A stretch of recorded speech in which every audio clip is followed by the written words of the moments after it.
You look great. Ah, yes, the most confusing compliment in human history. Because, apparently, if you don't look sick, you must be doing amazing. So today, let's talk about the phrase that sounds nice, but hits like a plot twist. You'll learn what to say instead and why it matters. Ever been told you look fine while your body was buffering? Stick to the end. The honest truth about fine drops there. You look fine. Cool. I'm not. You look fine is usually meant well. Friends, coworkers, even doctors say it. It's like telling someone in a burning building, well, the outside looks great. Invisible illness, invisible symptoms. People rely on what they can see. MS said, let's make it complicated, but subtle. Someone corners me by the sad-looking vegetable platter at a party, their eyes scanning my face with the intensity of a customs agent looking for contraband fruit. You look great. With a level of surprise usually reserved for seeing a unicorn file its own taxes. I smile, a carefully constructed expression that I've practiced in the mirror. It's supposed to say, thank you. But my internal monologue is a dial-up modem sound, trying to connect to a server that fell off a truck in 1998. This is the phrase I get most often.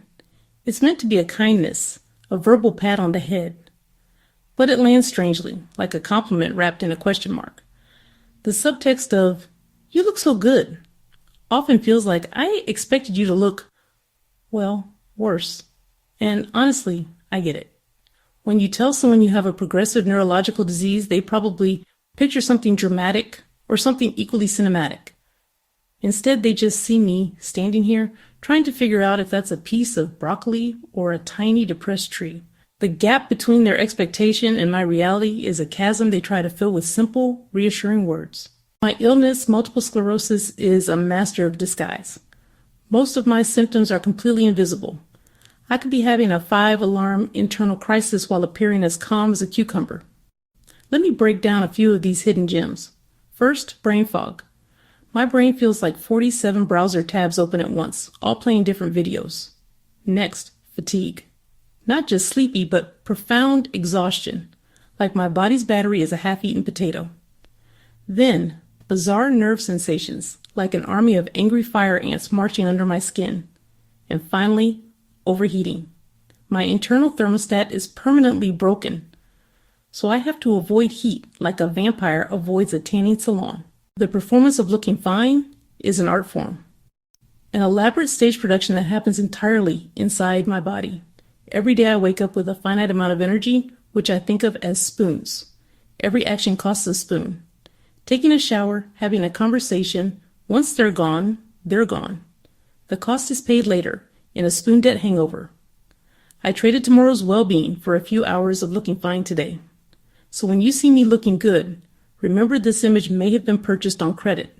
The bill is coming due tomorrow. Now, let's be clear.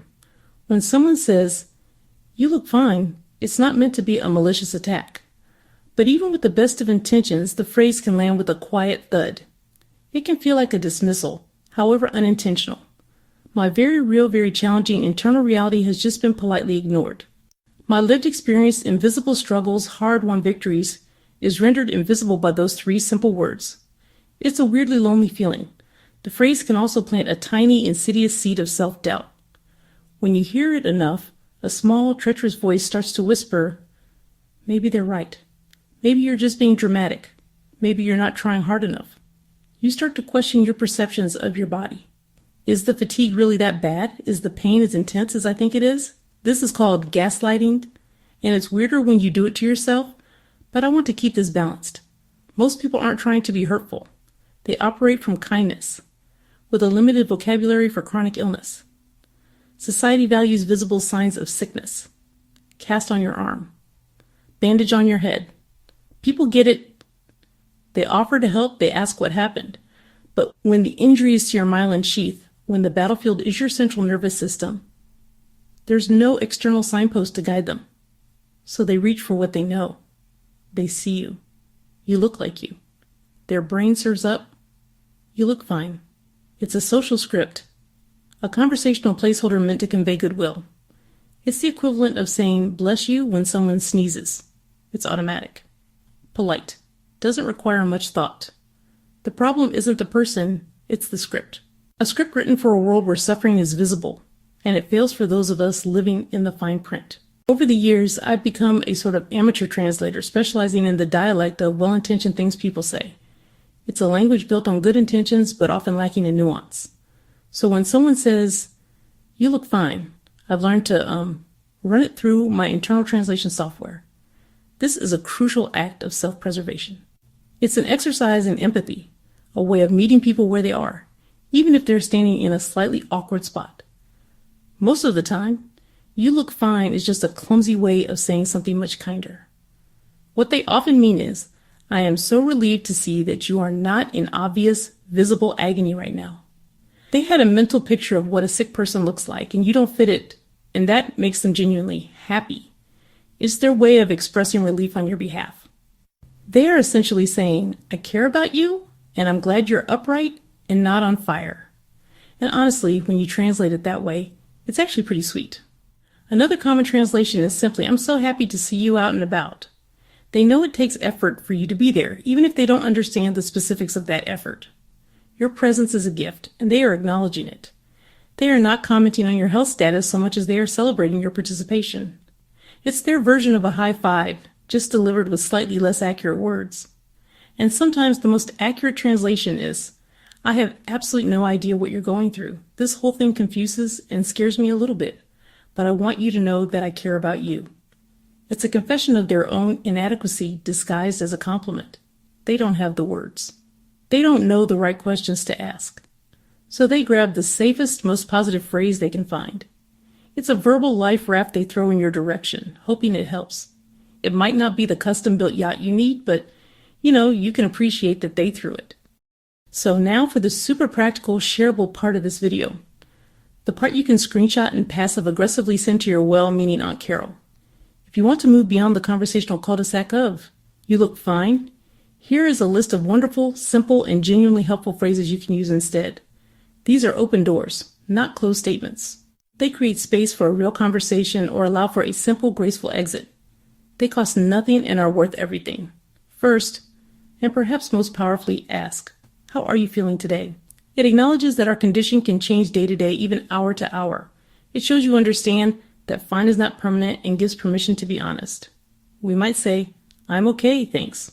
Or we might say, "Today's a bit rough, actually." Either way, you've opened a door to the truth, an incredible gift. It signals, "I'm ready to listen if you want to talk." Another great option, "It's so good to see you." It's true, pressure-free, and focuses on connection, not illness.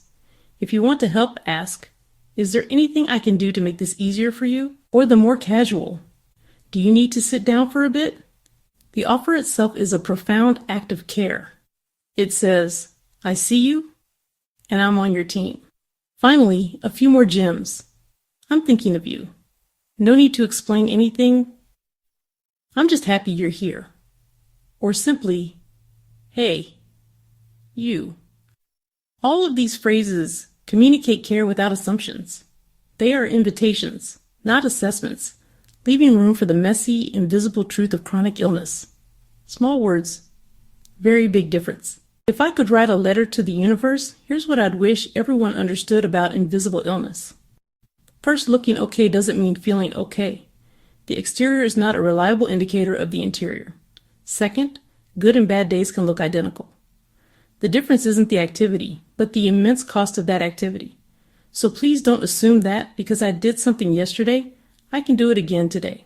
Third, energy is a precious, finite resource. When I say I'm too tired, it's not an excuse. It's a hard limit. Finally, when I say I'm fine, it's often social shorthand. It means I don't have the energy to explain how I'm really feeling. It's a heavily edited version of the truth. So here is the big, honest, slightly anticlimactic truth of it all. Sometimes when you tell me I look fine, you are 100% correct. I do look fine, and I also feel fine. There are days when the fog lifts, when the fatigue recedes, when the weird nerve sensations take a coffee break.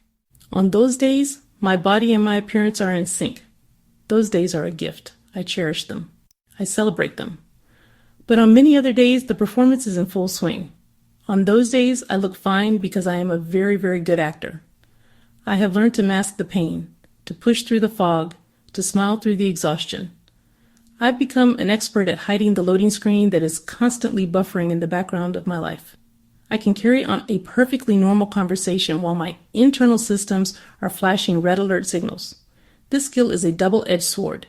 It allows me to participate, to maintain relationships, to keep moments calm, and it makes my struggle completely invisible.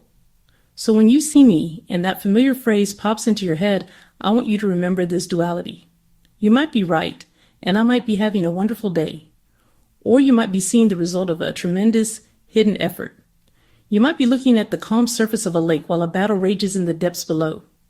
You have no way of knowing which it is just by looking, and that's okay. You don't need to be a mind reader. You just need to be willing to use words that leave a little more room for the truth. If you've ever been told you look fine, drop it in the comments. I know I'm not the only one.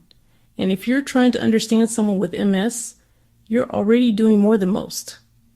Subscribe for more real talk, no doom, just truth. Tap like to push this to someone who needs it today.